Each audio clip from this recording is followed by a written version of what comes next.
Olá, queridas irmãs, queridos irmãos, com que alegria voltamos ao estudo do livro Mecanismos da Mediunidade. Eu vou pedir para a câmera afastar um pouquinho para a gente ver aqui a Galeria do Orleans. Atrás, aqui atrás de mim, você vai ver essa galeria maravilhosa. Atrás de mim, onde o Livro dos Espíritos chegou para ser publicado no mundo. E é por isso que nós temos essa imagem, para que você entenda que foi em uma dessas lojas, na Galeria do Orleans, que a livraria Dentu foi a responsável por trazer o Livro dos Espíritos, que deu origem a todo o movimento espírita, que nos traz aqui hoje, na TV Alvorada Espírita, que faz com que a mediunidade de Chico Xavier, o próprio Kardec reencarnado, pudesse trazer esta obra que estamos tratando, a 11ª obra na sequência, de como é a vida no mundo espiritual. E tudo isto começou aí.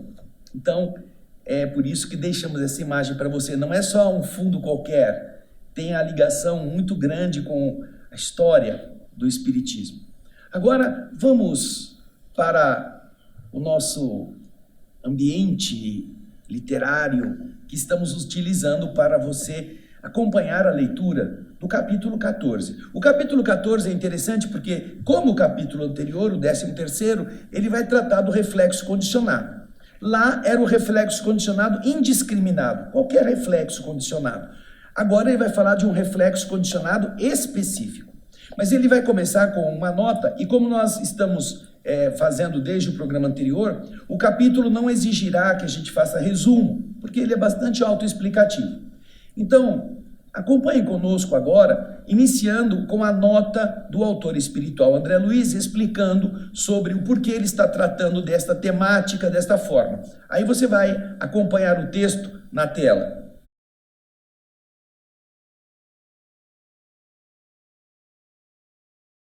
André Luiz está explicando para a gente uma coisa muito importante. Porque ele já falou da hipnose no capítulo anterior e vai falar novamente neste capítulo. E aí está a explicação dele. A utilização dos fenômenos hipnóticos serve, neste livro, apenas, simplesmente, para explicar os mecanismos da mediunidade, e não para induzir os companheiros do espiritismo a praticá-los em suas tarefas, a usar a hipnose, essas coisas todas. Porquanto o nosso objetivo primordial é o serviço da doutrina espírita, que devemos tomar como disciplinadora de todos os fenômenos que nos rodeiam, na esfera das ocorrências mediúnicas, a benefício de nossa própria melhoria moral. Ele não está, então, realçando a hipnose como um fator de utilização ou de implementação nas casas espíritas. Não. Ele está dizendo que há uma similitude, há uma forma de você entender o que acontece na hipnose comum quando se trata do estudo da doutrina espírita ligada à mediunidade. Porém, a mediunidade não deve ser um fim em si mesmo. O que deve estar sempre em foco na doutrina espírita é a nossa melhoria moral. Não adianta ser um excelente hipnotizador, conseguir fenômenos maravilhosos e continuar cheio de defeitos. Por isso que a mediunidade na casa espírita não deve ser tratada como uma ferramenta automática, uma mecânica. Não. Não é um motor que você liga e desliga quando quer.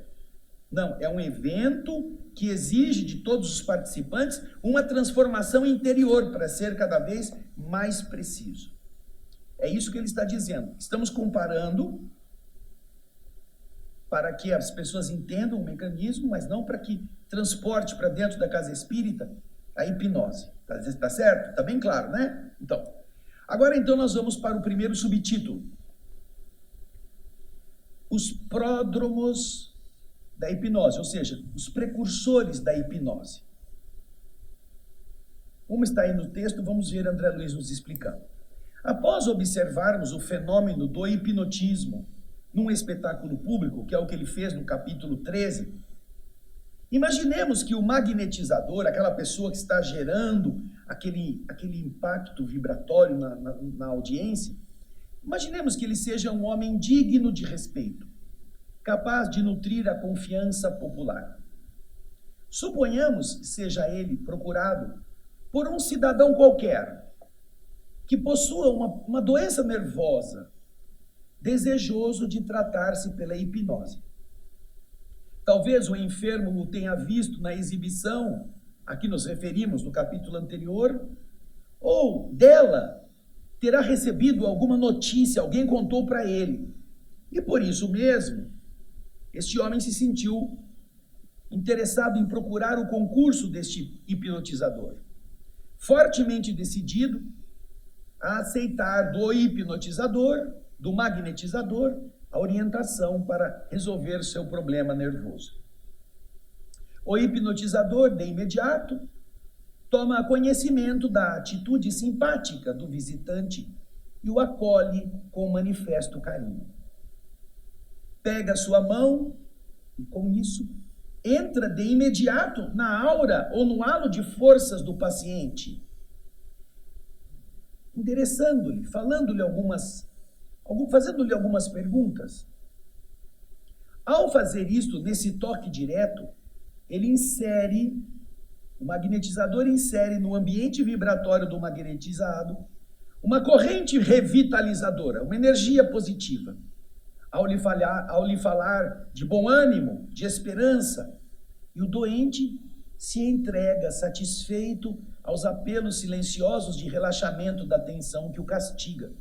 Quando uma pessoa que está em aflição escuta de outrem, não, vai dar tudo certo, fica tranquilo. Ai meu Deus, tomara que seja verdade, né? Então ele relaxa daquela preocupação. Continua André Luiz.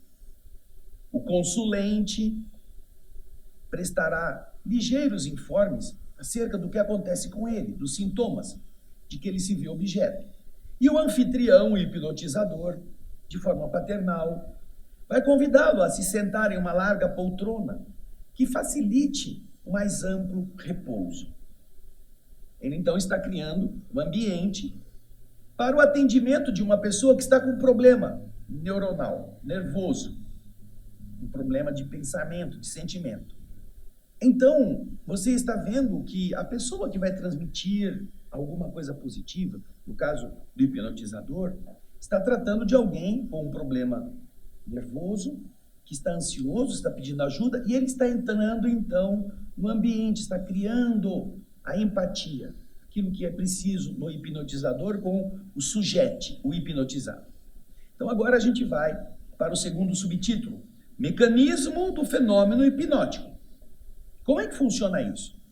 Então, André Luiz diz o seguinte, recorrendo para exemplo, em nosso estudo, ao conhecido processo de Lebeaut, médico francês nascido em 1823, que se dedicou ao estudo da hipnose, esse hipnotizador, ele vai passar a ação direta, colocando-se à frente do enfermo e colocando de leve a mão esquerda sobre sua cabeça, a cabeça do enfermo, manterá 2 dedos da mão direita a uma distância aproximada de 20 a 30 centímetros dos olhos do paciente, de modo a formar com eles um ângulo elevado, estimulando o paciente a levantar os olhos, em atenção um pouco trabalhosa, para que ele veja os dedos do homem que está hipnotizando por algum tempo.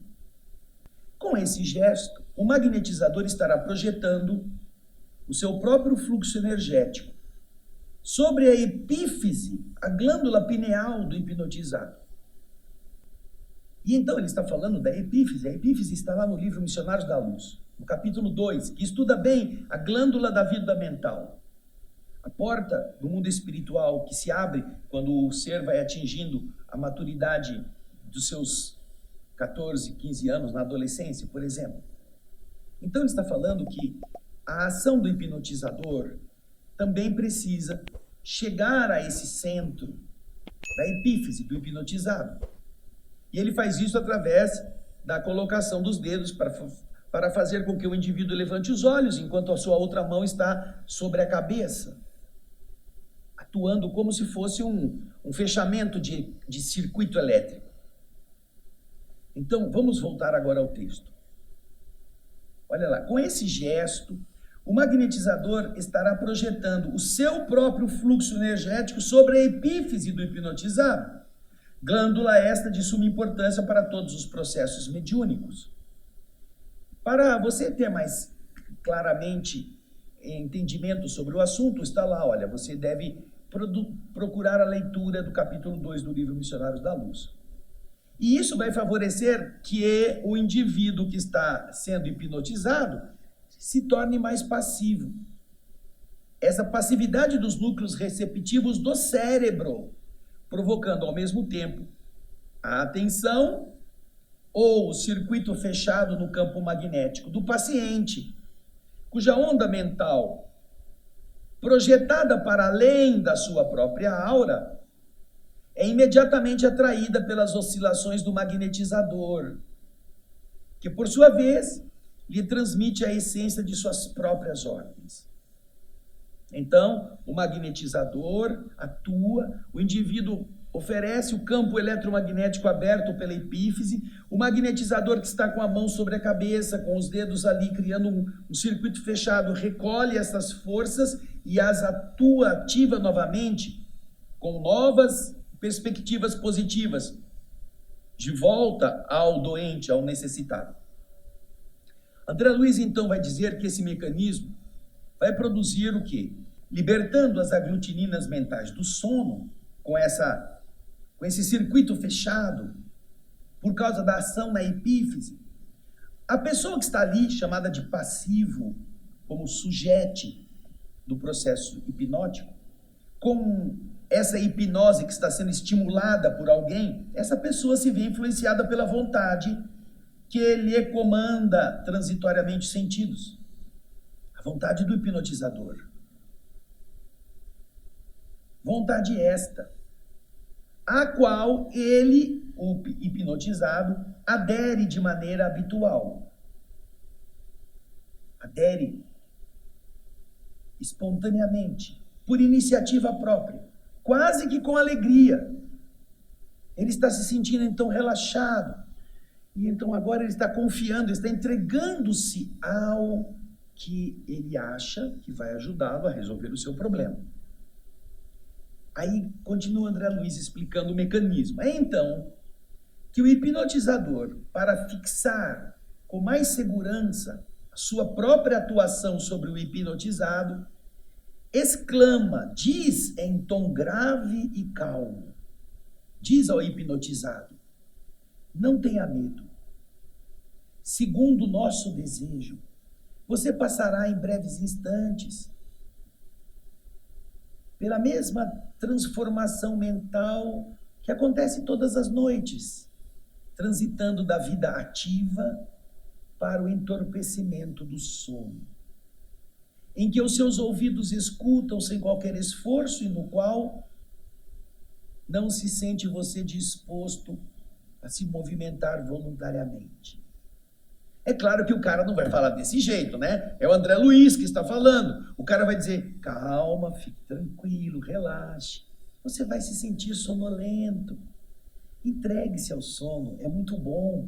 Isso vai fazer você ficar mais calmo. Você já não vai perder a capacidade de me ouvir, mas você não vai ter vontade de se mover. Durma, relaxe. É assim que o cara vai falar, né? Se ele falar como o André Luiz está explicando aí, é que o cara não vai entender nada do que ele quer dizer, né? Aí André Luiz continua, já num diálogo um pouco mais direto. Durma, descanse, repouse na certeza de que você não terá consciência do que acontece em torno de nós. Você não vai ouvir barulho, não vai ter nada. Você vai despertar desse estado quando eu desejar, perfeitamente aliviado e fortalecido pela extinção do desequilíbrio orgânico que te incomoda. Ele já ordenou isto. Ele já está dizendo que você, quando acordar, vai se sentir melhor. Então, o que acontece, diz André Luiz? O doente, então, relaxa. Ele diz, enlanguece. Oh, meu Deus, enlanguece. Ele perde as forças de maneira satisfeita, acalentado pela sua própria onda mental de confiança. Ele diz para ele mesmo, agora você vai relaxar e quando acordar estará melhor. Ele mesmo. Porque ele confia na palavra do seu manipulador magnético. E ele vai fazer essa onda mental exteriorizada ao impacto do pensamento positivo que o está controlando, o pensamento do magnetizador. E o hipnotizador reafirma, tocando-lhe as pálpebras levemente. Coloque os dedos na pálpebra e diz, durma tranquilamente, tudo está bem. Você vai acordar livre de todo o mal. Acalme-se e espere. Você não sofrerá qualquer incômodo. Dentro de alguns minutos eu vou chamá-lo de volta à lucidez. Você vai sair do sono.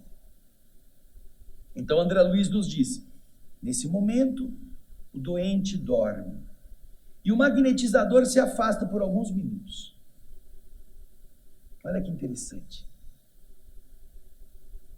Aí, continua no subtítulo seguinte, o mecanismo da hipnoterapia.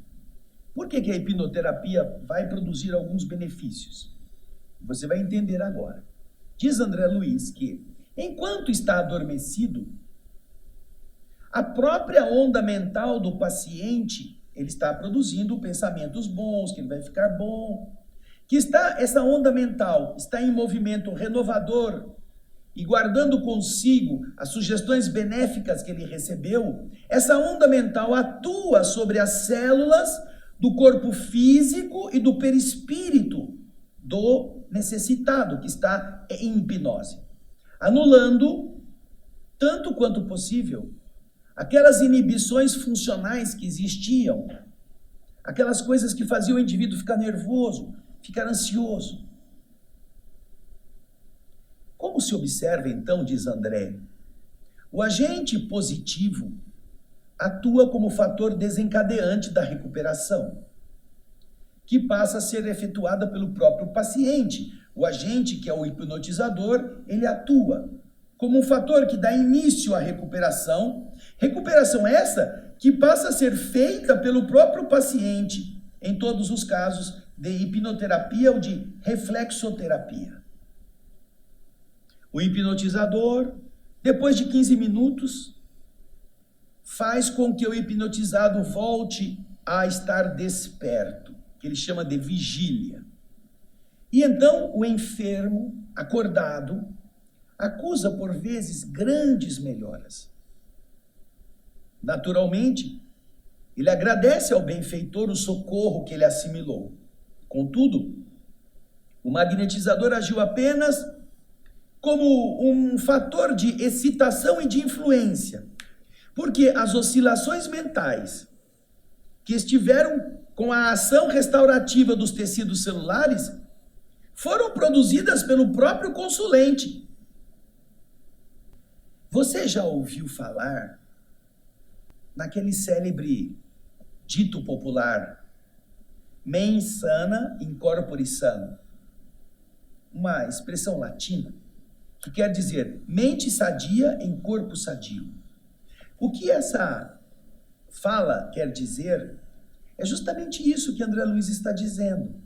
Quando a sua mente está sadia, quando você tem bons pensamentos, você induz uma onda mental que altera aquelas disposições orgânicas desajustadas.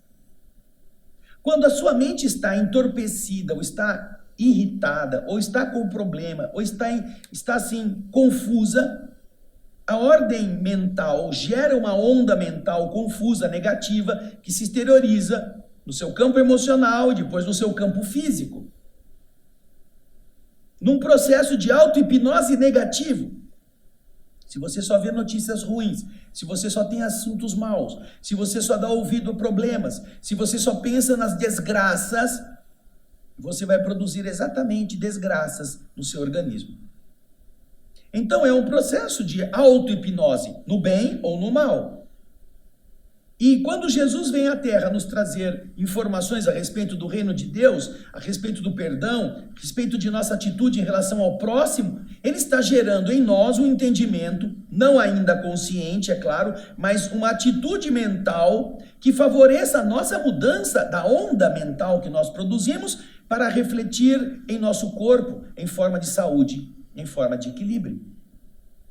Esse é o benefício. Como Jesus não tinha como explicar as coisas para a mente ainda pouco desenvolvida, ele usava de histórias, ele usava de frases curtas para dizer, olha, perdoe o próximo 70 vezes 7 vezes. Porque se você não perdoa, você fica remoendo aí a onda mental negativa da vingança. E ela vai refletir-se sobre você, não sobre o outro. E é você que vai ficar mal. Então agora vamos ver no próximo subtítulo o que André Luiz estará explicando para a gente. Objetos e reflexos específicos. Continua ele descrevendo essa relação entre o paciente com problemas nervosos e o seu hipnotizador. No segundo dia de tratamento hipnótico, o paciente com mais facilidade vai se confiar à vontade orientadora que o dirige. Já está confiando, porque já melhorou, no magnetizador de forma assim inquestionável. Bastará o reencontro com o hipnotizador para ele entrar naquele reflexo condicionado, pelo qual começa a automatizar o ato de lançar de si mesmo as próprias forças mentais, impregnadas pelas imagens de saúde e coragem que ele mesmo vai condensar no pensamento. Ele mesmo vai fazer o processo automaticamente, recordando os apelos recebidos na véspera. E assim ele procede. O enfermo faz a mesma coisa, no regime de condicionamento, até que a contemplação de um simples objeto que lhe tenha sido presenteado pelo magnetizador, com o fim de ajudá-lo a liberar-se de qualquer crise, na linha das ocorrências da moléstia nervosa de que ele estava, já se acha curado, será suficiente para que se entregue à hipnose de recuperação por sua própria conta. O que costuma acontecer, gente? Você tem uma fé em um santo, você tem uma fé em uma alma luminosa, que quando você está aflito, você recorre a ela. Ah, então, ótimo. Você já se sentiu bem quando estava numa situação complexa, você não tinha a quem recorrer, fez uma oração a um santo da sua devoção. E você se sentiu fortalecido. Daí o que acontece? Você já está curado, você não tem mais o problema, mas você pega um papelzinho com a imagem daquele santo, ou você vai na igreja que é devotada àquele espírito luminoso, você compra um crucifixo, você compra uma referência que faz você se lembrar daquele ser que já te ajudou, e aí você anda com ela na carteira, você anda com ela pendurada no pescoço, e quando vai acontecer alguma coisa ruim, você começa a se sentir mal novamente, você olha para aquilo e fala assim, não, ele vai me ajudar. Você desenvolve o processo automaticamente. E então, no caso do hipnotizador, às vezes o hipnotizador diz à pessoa, olha, você já está bom, mas eventualmente quando você precisar, eu vou te dar uma caneta, vou te dar um chaveiro, ande com ele. Quando você estiver passando por alguma crise, olhe para isso, você vai se lembrar de tudo que nós já fizemos, e você vai ver que esse chaveiro, essa caneta, este lenço, estará te ajudando. Então, isso permitirá que o hipnotizador dê ao hipnotizado uma ponte, um objeto, que faça ele recordar de todo esse processo da auto-hipnose para a recuperação de si mesmo. Então, continuando no texto, nós vamos encontrar o quê? André Luiz falando que essa medida que explica o suposto poder curativo de certas relíquias materiais ou dos chamados talismãs da magia, pode ser interpretada como um reflexo condicionado específico. Porquanto, sem a presença do hipnotizador, suscetível que é aquele homem de imprimir novas modalidades à onda mental do hipnotizado, o hipnotizador não está perto, mas está o objeto. E então o objeto servirá, muito particularmente nesse caso, como reflexo determinado para o refazimento orgânico em certo sentido.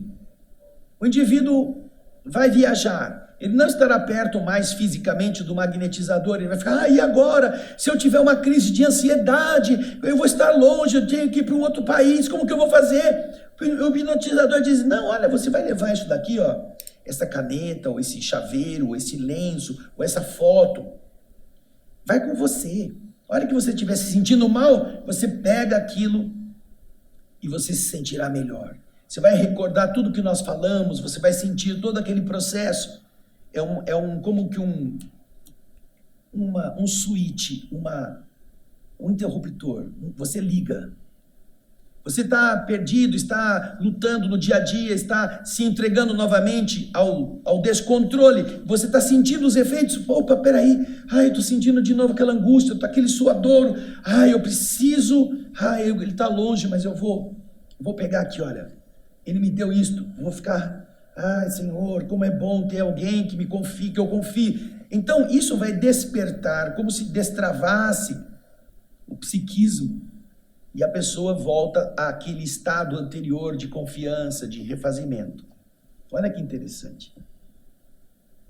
Por isso que existem talismãs que pessoas utilizam achando que vão estar protegidas, achando que aquilo vai lhe dar coragem. E se ela fica sem o talismã, ela fica perdida, como assim uma pessoa que saiu pelada na rua, não está vestida. É interessante isso, né? A nossa dependência psicológica de certos objetos.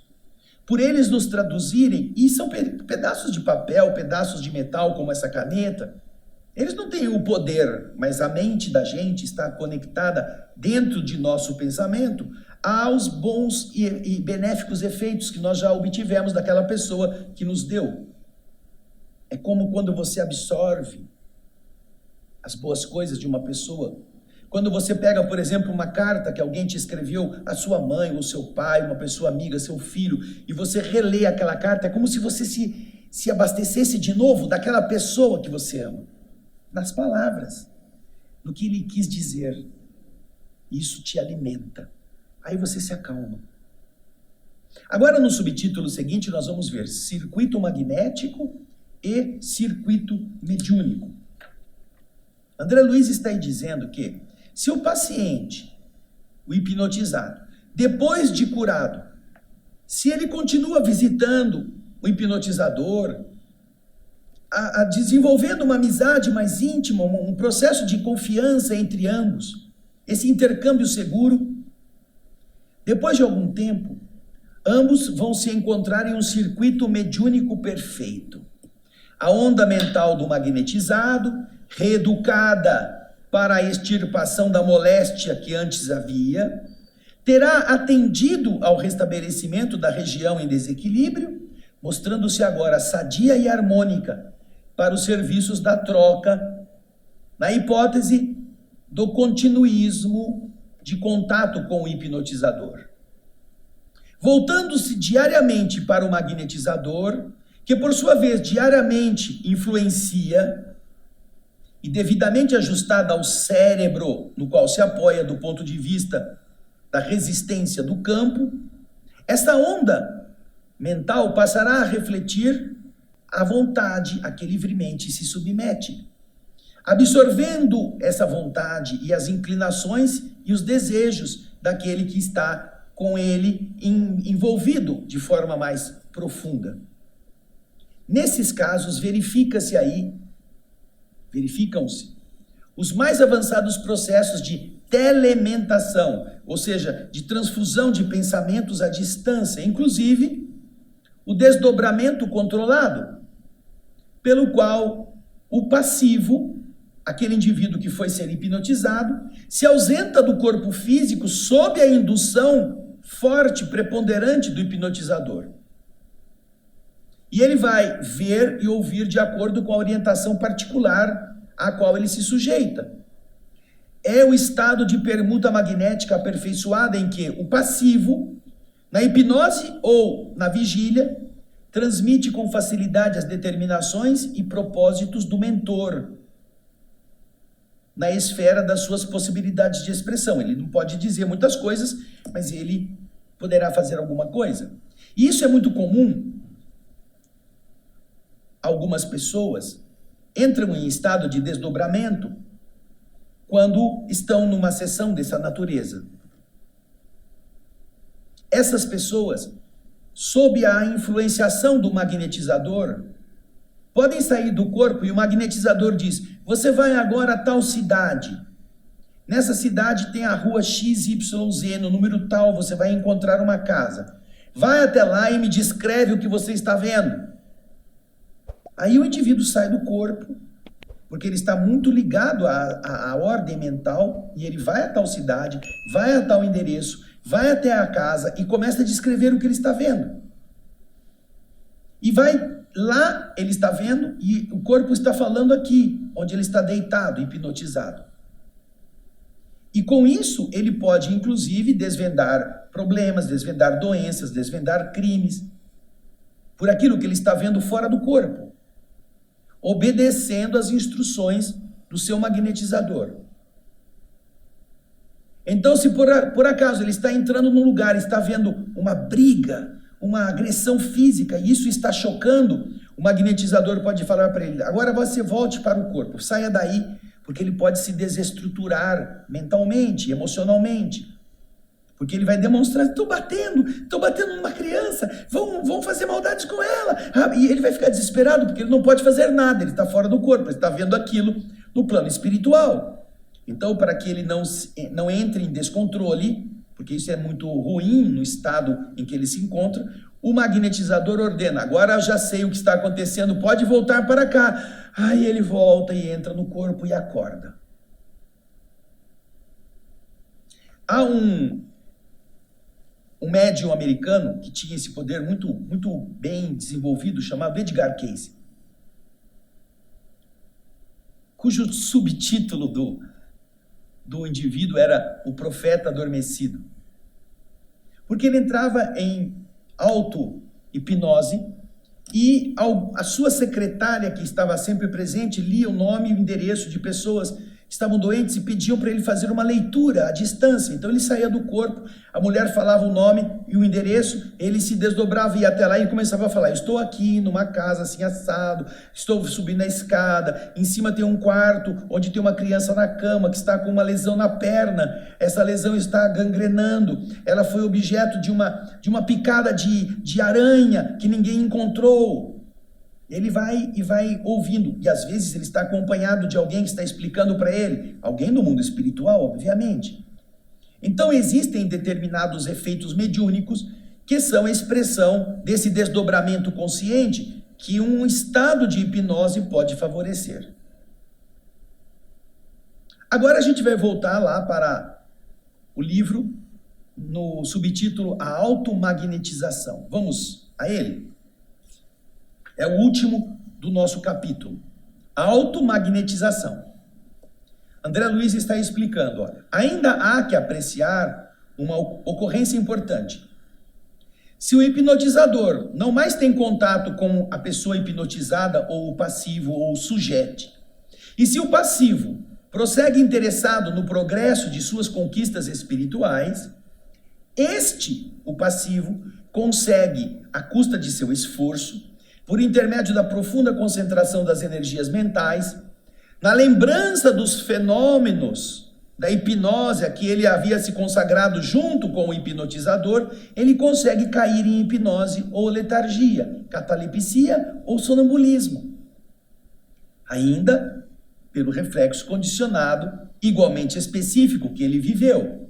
Ele condicionou o seu cérebro a entrar nesse relaxamento do corpo físico e sair do corpo, afastando-se então do envoltório carnal, com plena consciência. Ele não está como alguém que está dormindo e que fica lá meio abobado, não sabe para onde vai, não sabe entender. Não, o indivíduo sai do corpo com consciência lúcida.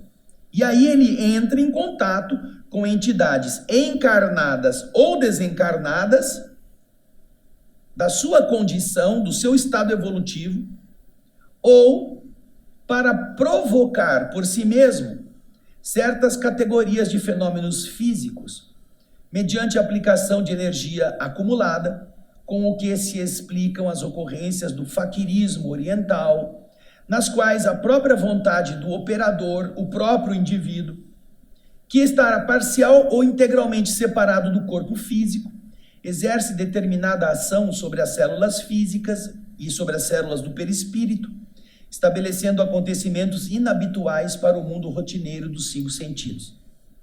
Então nós vemos, por exemplo, pessoas que dominam essa força de auto-hipnose, capazes de tornar insensível o seu corpo. Então você vê alguns que fazem apresentações públicas enfiarem um espeto de um lado da boca e sair do outro lado da boca, sem sangrar e sem sentir dor. Você vê faquires andando em cima de pregos, de cacos de vidro, ou mesmo de brasas, andando. Não estou falando correndo, não, estou falando andando. Você vê pessoas que se colocam em estados assim tão elevados de desdobramento, que podem ficar dias, semanas ou meses sem se alimentar, até mesmo debaixo da terra. Por quê? Porque ele controla os efeitos físicos, ele sai do corpo, ele se abastece de outras energias e o corpo fica lá em estado de animação suspensa, vamos dizer assim. Tudo isso causado por esse processo da auto-hipnose. Mas para isso, obviamente, o indivíduo tem que trabalhar a sua concentração, tem que se recordar de como é que ele chegou a esse estado. E em alguns casos, como foi o de Edgar Cayce que eu citei aqui, ele poderá usar dessa faculdade para ajudar outras pessoas a descobrir onde estão problemas de saúde, o que foi que causou aquela enfermidade, onde é que se tem remédio. Olha só que interessante, o Edgar Cayce tem um caso em que uma pessoa estava doente, muito doente, e pediu para fazerem uma leitura a respeito do seu problema. E então Edgar Cayce faz essa leitura, realmente constata e diz para a sua secretária, que fica anotando, que aconteceu esse problema de físico e que ele precisa tomar um xarope de fumaça. Lá na cidade em que ele morava, nos Estados Unidos, ele iria encontrar xarope de fumaça. Então a pessoa passa um telegrama para a pessoa vítima e diz: olha, fizemos a leitura, aconteceu tal coisa, você sofreu tal lesão e o visualizador à distância está dizendo que você precisa usar um xarope de fumaça. Aí o indivíduo sai, a família dele sai, vai desesperadamente em todas as farmácias e não encontra nenhum xarope de fumaça. Aí então explicam para o Edgar Cayce, por outro telegrama na época, que não havia xarope de fumaça. Edgar Cayce então se concentra novamente, sai do corpo e vai até a farmácia onde foi mostrado a ele que havia um xarope de fumaça. Aí então ele volta ao corpo e escreve para a pessoa: você vai na farmácia número tal, do rua tal, fala com o atendente para ele ir na prateleira tal, do segundo grau, do segundo corredor da farmácia, na quarta prateleira, acima e atrás de uns xaropes que estão lá destinados a problemas gástricos, ele vai encontrar um frasco de xarope de fumaça. Todos os detalhes. Ele passa isso para a pessoa vai na farmácia, naquele endereço, chama o atendente diz: escuta, eu já falei para você que não tem xarope de fumaça aqui. Ele diz: você me desculpa, deixa eu pedir para você uma coisa, vai no segundo corredor, na quarta prateleira, atrás dos frascos de remédios para gastrite, procura para mim, deve ter um frasco lá. O cara, se quer saber mais do que eu, não, por favor, faz isso que eu estou precisando muito desse remédio, vai lá para mim, pega. Aí o cara, com muito má vontade, vai até o segundo corredor, a quarta prateleira, sobe na escadinha, puxa os xaropes de gastrite e lá no fundo tem um frasco do tal xarope de fumaça. Veja só como isso é interessante. E como os bons espíritos podem ajudar uma pessoa que tem essa possibilidade. É claro que nem todos nós temos isso, porque não desenvolvemos, não gostamos de muitos exercícios, de muita concentração. Mas um dia nós teremos essa facilidade. Nossa mente criará ondas mentais, nós poderemos entrar em comunicação com entidades, não que sejamos todos sonâmbulos, mas estaremos desenvolvendo essa possibilidade de agirmos e recebermos boas influências dos bons espíritos. Muito interessante tudo isso, né? Mas o capítulo acabou aqui. Semana que vem nós vamos para o capítulo 15º. Já passamos da metade do livro, hein? Cargas elétricas e cargas mentais. É o capítulo 15. Vai lendo já no seu livro e vai pensando sobre todas estas coisas. Nós esperamos que isso possa ajudar você a compreender esses fenômenos, que não são apenas dos médiuns que trabalham em casas espíritas, mas são fenômenos naturais da nossa mente. Pensar bom pensamento ajuda você a ter boa saúde. Pensar coisas ruins só atrapalha o equilíbrio do seu corpo e das suas células. Então, não esqueça, mente sã em corpo são. E isso é um benefício para você mesmo. Mas é um benefício para os outros. Então fale boas coisas, tenha boas palavras, não xingue mais ninguém, não fale nenhum palavrão, não gere nenhum estado conflitivo com as suas ondas verbalizadas, porque isso vai transformar-se em problemas naqueles que escutam e que repetem na mente as ideias toscas que a gente emite. Isso é a sua parte.